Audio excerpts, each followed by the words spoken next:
Mi nombre es Joaquín Gil y tengo 33 años. Para cuando mi padre deslizó aquel contrato notarizado sobre el mantel de la cena de Nochebuena, yo ya sabía que esa reunión nunca había tenido que ver con el nacimiento de Jesús, la gratitud o la familia. Era una ejecución orquestada con guarniciones de un catering de lujo, de esos que sirven en los barrios altos de Madrid. Mi madre estaba de pie en un extremo de la mesa, rígida y altiva, como si presidiera una junta de accionistas de una empresa del IBEX 35 en lugar de estar pasando la bandeja con el marisco y los ibéricos. Mi hermana, Belén, estaba sentada a 2 sillas de distancia. Llevaba un lazo de satén blanco y una ridícula tiara de pedrería que brillaba bajo la lámpara de araña, sonriendo con una suficiencia insoportable, como si estuviera esperando una ovación al finalizar un desfile de moda. Había 50 personas amontonadas en el chalet de mis padres, una construcción imponente cerca del pantano de San Juan, en las afueras de Madrid. Allí estaban todos. Tíos, primos, cuñados y hasta esos amigos de la parroquia que solo aparecen para cotillear. Era el tipo de gente que adora ver cómo una familia se despedaza miembro a miembro, siempre que el espectáculo ocurra sobre la porcelana fina de la Cartuja y entre copas de vino caro. Entonces, mi padre golpeó el papel con el dedo índice, marcando el ritmo de su sentencia, y soltó el hachazo sin anestesia. Paga los 72.000 euros para la boda de tu hermana o vete de esta casa ahora mismo y no vuelvas nunca más. Mi madre se levantó tan rápido que las patas de su silla chirriaron violentamente contra el suelo de madera noble. Todos en esta mesa estamos de acuerdo, anunció con esa voz gélida y cortante que suele usar para dar órdenes a los empleados del servicio. Se lo debes a tu hermana. Es de justicia. Belén ladeó la cabeza, dejando que la luz se reflejara en su tiara, me dedicó esa sonrisa azucarada, falsa ensayada que yo conocía de toda la vida. Ya he reservado el banquete de gala usando tu tarjeta de crédito, dijo con una naturalidad que rayaba en lo sociopático. Así que, de verdad, Joaquín, solo lo estás haciendo más difícil de lo que tiene que ser. Como no hice el más mínimo ademán de coger el bolígrafo para firmar aquel atropello, mi madre, en un arrebato de ira teatral, agarró mi plato lleno de manjares y vació mi cena en la basura ante la mirada atónita de los invitados. Los parásitos comen en esta mesa, sentenció con desprecio. Mi padre, manteniendo una calma que resultaba mucho más aterradora que cualquier grito, cogió las llaves de mi coche que estaban sobre el mostrador y se las metió en el bolsillo con un gesto definitivo. El coche se queda aquí, en el garaje, hasta que decidas hacer lo correcto y comportarte como un hijo agradecido, añadió. 50 familiares me observaban en un silencio sepulcral, como si yo fuera el entretenimiento principal entre el postre, los turrones y el resumen de la liga de fútbol. Me puse de pie con parsimonia, me abroché la chaqueta del traje y pronuncié una sola frase que hizo que el rostro de mi madre perdiera el color al instante. Quizás quieras llamar al salón de celebraciones antes de llamarme desagradecido frente a toda la parroquia. No levanté la voz. No lloré.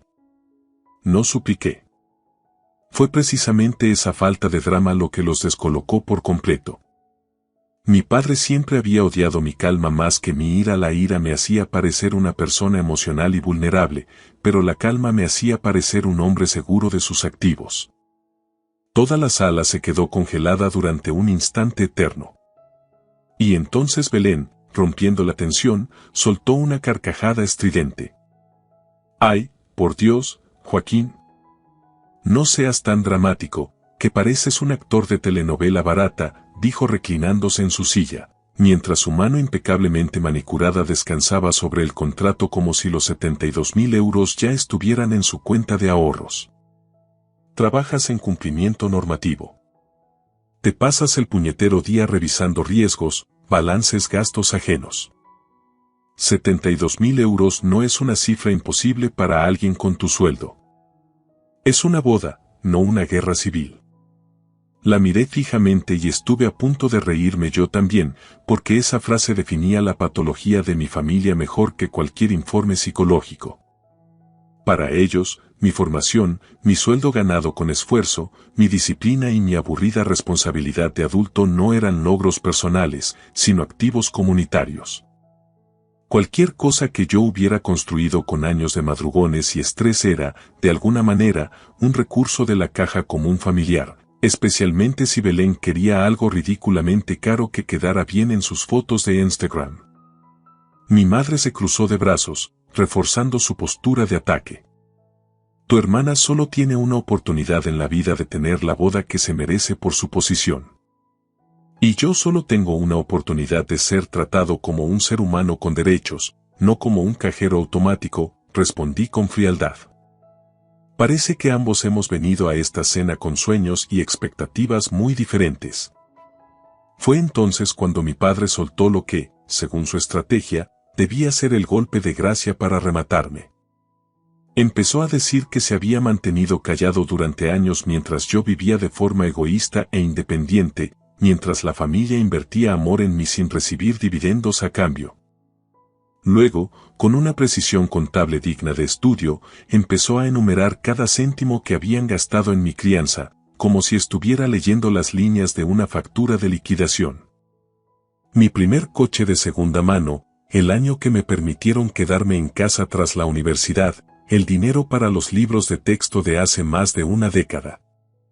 Todo estaba perfectamente ensayado, incluidas las pausas dramáticas para que los parientes asintieran. Mi madre añadió el toque final. Siempre has tenido envidia de tu hermana porque ella tiene el don de unir a la gente, mientras que tú solo sabes llevar la cuenta de lo que das, como un contable sin alma, dijo con veneno. Belén suspiró con afectación, ajustándose la tiara. Sinceramente, Joaquín, pensaba que a los 33 años ya habría superado esos celos infantiles de hermano mayor, añadió. Ese fue el segundo exacto en el que dejé de verlos como mi sangre y empecé a verlos profesionalmente como lo que eran. Un riesgo de fraude coordinado de alta peligrosidad. Saqué mi teléfono móvil, desbloqueé la pantalla y dije con una sonrisa gélida. Ya que habéis decidido que esta cena es para revisar recibos y cuentas pendientes, hagámoslo correctamente y con toda la documentación sobre la mesa. La expresión de mi padre cambió de forma drástica, pasando de la suficiencia a una rigidez defensiva. Conocía perfectamente ese tono de voz, era el tono que utilizo cuando detecto una anomalía en un flujo de caja. 2 años atrás, mi sistema de alerta saltó cuando descubrí que alguien había intentado incluirse como usuario autorizado en una de mis tarjetas de crédito personales sin mi consentimiento. El banco bloqueó la cuenta de inmediato e inició una revisión interna que me dejó clara una conclusión técnica. La solicitud de acceso se había originado desde una dirección IP dentro de este mismo chalet familiar. En aquel entonces, nunca recibí una disculpa, solo encontré silencios incómodos, proyecciones de culpa y la sugerencia habitual de mi madre de que mi deformación profesional me estaba volviendo un paranoico. Miré fijamente a mi madre a los ojos, ignorando el resto de la mesa. ¿Te gustaría explicarles a todos los presentes, ahora que estamos en familia, por qué mi tarjeta principal fue marcada por fraude hace 2 años? Pregunté con una calma cortante. No es el momento ni el lugar para tu paranoia de siempre, Joaquín, espetó ella demasiado rápido, con un tono agudo que delataba su nerviosismo. Esa respuesta defensiva le dijo a todos los invitados más que una confesión firmada ante notario. Mi tía, sentada al final de la mesa, dejó de masticar su langostino a mitad de camino. Un primo soltó el tenedor, que tintineó contra la porcelana de la cartuja como una campana de alarma. La sonrisa de Belén, esa máscara de felicidad de Instagram, finalmente flaqueó y se desmoronó. Entré en mi correo electrónico desde el móvil y busqué el rastro digital, ese informe técnico que me había enviado a mí mismo 100 veces pero que nunca había mostrado a nadie. No lo guardaba por debilidad, sino por estrategia. Sabía que una vez que desplegara las pruebas, no habría vuelta atrás ni puentes que reconstruir. El depósito del salón de bodas que mencionaste, Belén, no se ha procesado ni se procesará jamás, dije, elevando ligeramente la voz para que llegara hasta el último rincón del salón. Y no es porque yo me haya negado a pagar esta noche, sino porque la tarjeta que intentaste usar fraudulentamente estaba bloqueada por seguridad mucho antes de que nos sentáramos a cenar. Lo que significa que solo existen dos realidades posibles en cumplimiento normativo. O mentiste al decir que ya habías reservado el banquete, o alguien en esta mesa intentó usar a sabiendas una cuenta bloqueada esperando que yo fuera humillado públicamente hasta que arreglara el problema por pura presión social. Belén se puso rígida como una estatua de sal. Estás intentando arruinar mi boda y mi felicidad por un simple problema técnico de un banco, siseó con veneno.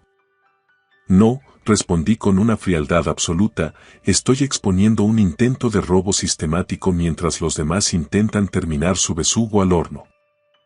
Fue entonces cuando la madre de Ignacio, el prometido de mi hermana, que había permanecido en un silencio diplomático toda la noche, hizo la pregunta que nadie en mi familia esperaba de alguien ajeno al círculo de protección. Espera un segundo. ¿Por qué iba Joaquín a tener que pagar absolutamente nada de esta boda? El ambiente en la sala se volvió denso, casi irrespirable. Mi madre, siempre maestra de las apariencias, intentó recuperar el control del relato rápidamente. Es un acuerdo interno, un tema de apoyo familiar que tú no entenderías. Comenzó a decir. No, la interrumpí tajante, no es un acuerdo. Es extorsión con guarnición de cordero lechal. Algunos primos bajaron la mirada hacia sus platos, avergonzados. Otros, sin embargo, parecían fascinados por el espectáculo, disfrutando del colapso de la fachada de perfección de los Gil. Mi padre dio un paso intimidatorio hacia mí y bajó la voz hasta convertirla en una amenaza vibrante. Siéntate ahora mismo, Joaquín. No nos avergüences más. Le sostuve la mirada sin parpadear, aplicando la misma firmeza que uso en las auditorías de riesgo. Dame mis llaves, papá. No te daré nada hasta que cortes con este circo y te disculpes con tu madre y tu hermana. Entonces quédatelas, considéralas mi última contribución a este fondo perdido, dije mientras daba un paso atrás. Porque si me quedo un minuto más en esta casa, dejaré de proteger vuestros secretos y empezaré a hablar de lo que realmente sucede con las finanzas de esta familia. La cara de mi madre perdió todo el color, volviéndose de un gris ceniza. Sabía exactamente a qué me refería y qué documentos tenía guardados. Me di la vuelta, ignorando el murmullo creciente de los invitados, y caminé con paso firme hacia la puerta principal mientras Belén gritaba a mis espaldas, con la voz rota por la rabia. Estás destruyendo a esta familia y mi futuro por una simple boda. Me detuve un segundo con la mano apoyada en el pomo de la puerta de roble. No, Belén. La familia ya estaba destruida, yo solo estoy dejando de fingir que vuestro supuesto derecho a explotarme era amor. Salía la noche fría de Madrid, respirando el aire puro de la sierra que rodeaba el pantano de San Juan, dejando atrás una furia contenida y un salón lleno de hipocresía. Mientras caminaba hacia la carretera para buscar un taxi, sabía tres cosas con seguridad absoluta. Mis padres iban a entrar en pánico, iban a inventar 1000 mentiras para salvar su imagen ante la parroquia, y por primera vez en mis 33 años, nada de eso iba a ser mi problema. Pasé la primera noche de Navidad en un hotel de Las Rosas, a apenas 20 minutos del chalet familiar. No regresé a por mis pertenencias porque mi padre aún retenía las llaves de mi coche y yo me negaba rotundamente a concederles el privilegio de una segunda ronda de humillaciones. A medianoche, sentado en la orilla de la cama de una habitación anónima y comiendo unas patatas fritas frías del servicio de habitaciones, repasé mentalmente cada segundo de la cena. Me invadió esa extraña y gélida claridad tardía que solo aparece tras una exposición pública traumática. Mis manos aún mantenían un ligero temblor, pero identifiqué rápidamente que no era por miedo al ostracismo familiar, sino por la pura descarga de adrenalina que conlleva la liberación. A la mañana siguiente, la pantalla de mi móvil parecía el epicentro de una zona de desastre natural. El registro de notificaciones estaba colapsado. Llamadas perdidas de mi madre, mensajes incendiarios de mi padre, audios melodramáticos de Belén y, lo más previsible, intentos de contacto de parientes lejanos con los que no cruzaba palabra desde hacía años, pero que de repente se sentían ungidos con la autoridad moral para mediar en el conflicto. No respondí a ninguna interacción. En lugar de eso, apliqué el protocolo básico de mi profesión.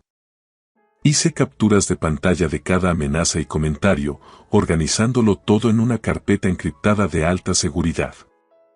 Documentar primero, reaccionar después, esa es la regla de oro que te graba a fuego el trabajo en el Departamento de Cumplimiento Normativo. Para el mediodía del 25 de diciembre, ya había tomado las medidas profilácticas necesarias. Encargué copias de las llaves del coche a través del seguro, bloqueé de forma definitiva cualquier cuenta bancaria que hubiera tenido el más mínimo contacto con mis familiares y actualicé mis contactos de emergencia en todos los registros oficiales, eliminando sus nombres. También redacté un correo preventivo a la Dirección de Recursos Humanos de mi empresa. Conocía perfectamente el modus operandi de mis padres. En cuanto perdían el control sobre un activo en el ámbito privado, escalaban el conflicto al entorno público para forzar la rendición por vergüenza.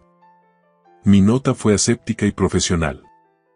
Es posible que el departamento reciba comunicaciones de terceros realizando reclamaciones financieras falsas como represalia por un conflicto de índole personal. Mi jefe me llamó a los 10 minutos de recibir el aviso. Joaquín, no necesito detalles, pero sea lo que sea que esté ocurriendo fuera de estas oficinas, cuentas con todo nuestro apoyo y el respaldo legal de la firma, me dijo con una sobriedad que agradecí profundamente. Mientras tanto, los mensajes de voz en mi buzón pasaron de ser agresivos a destilar una desesperación tóxica. Mi madre apelaba a la fe, diciendo que había humillado a gente cristiana en una noche tan sagrada para la tradición española como es la Navidad. Mi padre, por su parte, utilizaba la técnica de la invalidación médica, afirmando que yo estaba pasando por un episodio de inestabilidad y que debía volver al redil antes de que el daño a la imagen familiar fuera permanente. Belén, por supuesto, envió un audio sollozando con una sinceridad técnica impecable. No puedo creer que seas capaz de hacerme esto, sabes perfectamente la presión social a la que estoy sometida con esta boda. Ninguno de los tres mencionó las palabras lo siento. Ninguno admitió que acorralarme ante 50 testigos con un contrato de extorsión fue un error moral. Su dolor no nacía del remordimiento, sino de un fallo logístico en su plan de financiación. 3 días después, mi prima Lie, la única que siempre se mantuvo al margen de las intrigas, me envió capturas del grupo de WhatsApp que compartía toda la familia extendida. Mis padres habían emitido un comunicado oficial, redactado con una elegancia manipuladora aterradora, donde explicaban que yo sufría un momento emocional complejo, que había malinterpretado una petición llena de afecto y pedían a todos que rezaran por mi pronta reconciliación con el núcleo familiar. Belén remató la jugada con un emoji de corazón roto y un lacónico. A pesar de todo, sigo queriendo a mi hermano. Estaban construyendo un registro público de victimización donde yo era el agente inestable, ellos los mártires de mi egoísmo. Fue entonces cuando comprendí que el silencio absoluto no me protegería de una narrativa tan bien estructurada. Así que decidí combatir el fraude con su mejor arma. Una cronología profesional de hechos. Me senté a escribir durante horas, documentando fechas exactas, incidentes previos de manipulación, irregularidades financieras detectadas a lo largo de los años, capturas de mensajes y, por supuesto, el informe técnico del intento de fraude bancario de hacía 2 años. Cuanto más avanzaba en el informe, más nítido era el patrón delictivo. Belén deseaba un capricho de lujo, mis padres lo transformaban en un deber moral de la sangre. Yo presentaba resistencia basada en la lógica y ellos escalaban el nivel de acoso y vergüenza pública hasta que ceder el dinero era la única forma de recuperar un poco de paz. No era solo favoritismo, habían diseñado la estructura familiar para convertir mi fiabilidad y mi sueldo en el motor que financiaba el estilo de vida de mi hermana. Recibí un mensaje de un número desconocido mientras tomaba un café rápido cerca de mi hotel. Hola, Joaquín. Soy Esteban Mendoza, el primo de Ignacio, el prometido de Belén. Creo que tus padres han estado usando tu nombre de forma fraudulenta con mis tíos. Tenemos que hablar antes de que la familia de Ignacio pierda más dinero en este pozo sin fondo. Me reuní con Esteban en una cafetería con Soledad de la Plaza de Olavide, en el barrio de Chamberí, la tarde siguiente. Esteban no era un héroe caído del cielo ni un salvador desinteresado, simplemente estaba agotado y harto de las apariencias. 2 años atrás, Belén lo convenció con una habilidad asombrosa para que adelantara el pago del alquiler de un chalet de lujo en Ibiza para una supuesta despedida de soltera exclusiva, prometiendo devolverle el dinero en menos de 30 días. Por supuesto, nunca lo hizo. Mi madre, en una de sus habituales maniobras de contención de daños, lo llamó un simple malentendido entre jóvenes con ganas de disfrutar, a pesar de que Esteban tenía 34 años, una hipoteca que pagar y todos los recibos de la transferencia guardados. En la mesa de la cafetería, Esteban me enseñó una serie de capturas de pantalla de mensajes de WhatsApp entre su tía, la madre de Ignacio, y mi madre. Adela Gil, mi madre, les había asegurado con una firmeza absoluta que yo gestionaba un fideicomiso familiar heredado, que los fondos para la boda ya estaban segregados en una cuenta de inversión y que mis reticencias recientes eran solo una cuestión de estrategia fiscal de fin de año para optimizar el pago de impuestos. Casi me río a carcajadas por la pura incredulidad de la situación. Soy un analista de cumplimiento normativo senior, no un gestor de grandes patrimonios ni un heredero de fortuna. Mis abuelos nos dejaron recuerdos sentimentales, algunas joyas antiguas y una educación sólida, pero no una fortuna secreta oculta en un paraíso fiscal. Sin embargo, mi madre siempre había creído que en la alta sociedad madrileña la convicción y la puesta en escena podían sustituir con éxito a la documentación real. Mis tíos ya han adelantado 22.000 euros para el catering y el bloqueo del alojamiento de los invitados de fuera de Madrid, me explicó Esteban con gravedad. Les dijeron que tu contribución personal cubriría íntegramente el salón de banquetes, la decoración floral y el equipo de fotografía. Ignacio firmó los contratos de reserva pensando que estaban respaldados financieramente por ambas familias de forma paritaria. Cuando el salón de eventos avisó la semana pasada de los problemas con el pago de la fianza, tu madre les juró que estabas sufriendo un episodio mental transitorio y que habías bloqueado las cuentas por un impulso irracional de celos. Sentí una rabia útil, de esas que no te nublan la vista, sino que te ayudan a organizar el contraataque. ¿Ignacio sabe algo de esto? Pregunté, manteniendo el tono profesional. Sabe que algo huele muy mal. Sus padres se sienten estafados y humillados. Joaquín, temen seriamente haberse metido en una estafa familiar a gran escala antes de que su hijo dé el sí, quiero. Les diré absolutamente todo lo que pueda probar con documentos firmados. Ni una palabra más, ni una menos, le prometí solemnemente. Esa misma noche, redacté un mensaje directo para Ignacio y sus padres. Fue un texto corto, extremadamente calmado y desprovisto de cualquier carga dramática. Les informé de que mi nombre, mi cargo profesional y mis finanzas personales se habían utilizado de forma falsa y sin mi consentimiento para avalar compromisos económicos. Me puse a su entera disposición para mostrar la documentación bancaria que aclaraba mi nula participación en cualquier fideicomiso o compromiso financiero relacionado con el enlace. El padre de Ignacio respondió a los 28 minutos exactos. Joaquín, si lo que dices es exacto, esto ha ido mucho más allá de un desagradable desacuerdo familiar. Tenía toda la razón del mundo. Ya no se trataba de si Belén tendría sus centros de mesa de diseño o su vestido de firma, se trataba de un delito de fraude por suplantación disfrazado de obligación moral y tradición familiar. Nos reunimos en un reservado privado de un restaurante exclusivo en La Moraleja. Ignacio parecía un hombre que no había dormido en una semana, tenía las ojeras marcadas y el rostro desencajado. Les conté toda la verdad, paso a paso. El contrato notarizado que me pusieron delante en la cena de Nochebuena, el ultimátum de mi padre de echarme de la familia, las llaves confiscadas como rehén y la presión psicológica ejercida ante 50 testigos. Les mostré los registros bancarios reales y mi cronología detallada de incidencias. Ignacio, con las manos temblorosas, desbloqueó su teléfono y reprodujo un mensaje de voz que Belén le había enviado la semana anterior.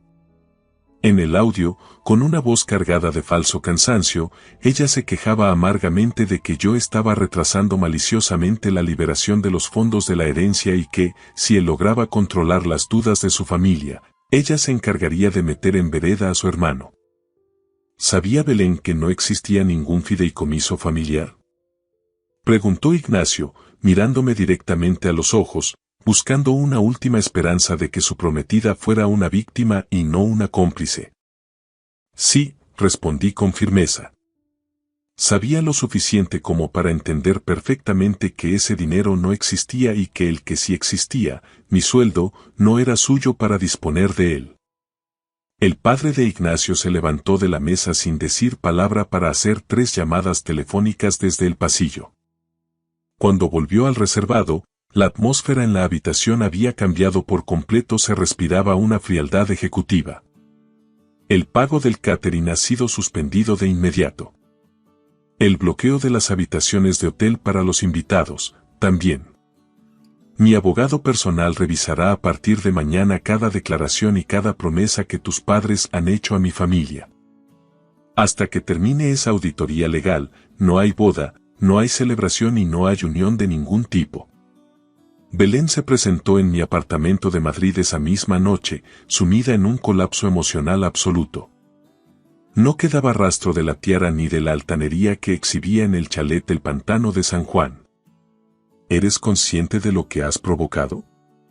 Siseó entre sollozos histéricos mientras intentaba entrar en mi salón. Se ha cancelado la reserva del salón en La Moraleja, el florista ha parado el pedido de las peonías. Ignacio no me coge las llamadas, Joaquín. Ni una sola. Todo se ha detenido porque tus mentiras os han alcanzado, Belén. Es así de simple, respondí, bloqueándole el paso de forma instintiva. ¿Nuestras mentiras? Saltó ella a la defensiva, y de inmediato se quedó helada, con los ojos muy abiertos, al darse cuenta de lo que acababa de admitir implícitamente.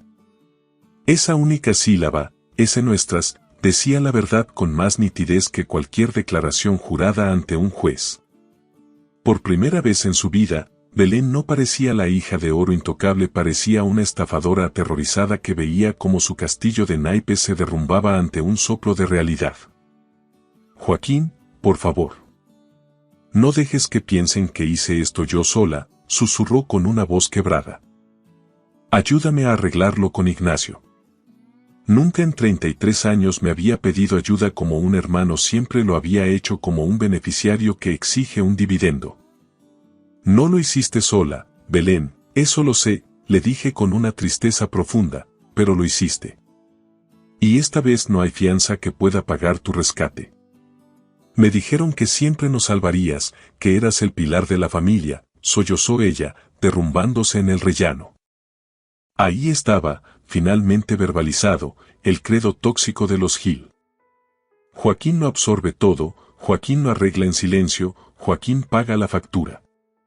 Ya no más, respondí con una calma gélida antes de cerrar la puerta y echar la llave, dejando atrás el eco de sus llantos.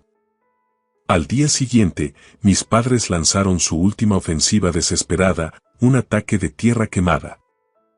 Mi padre llamó a la recepción de mi oficina central alegando una supuesta conducta financiera indebida por mi parte.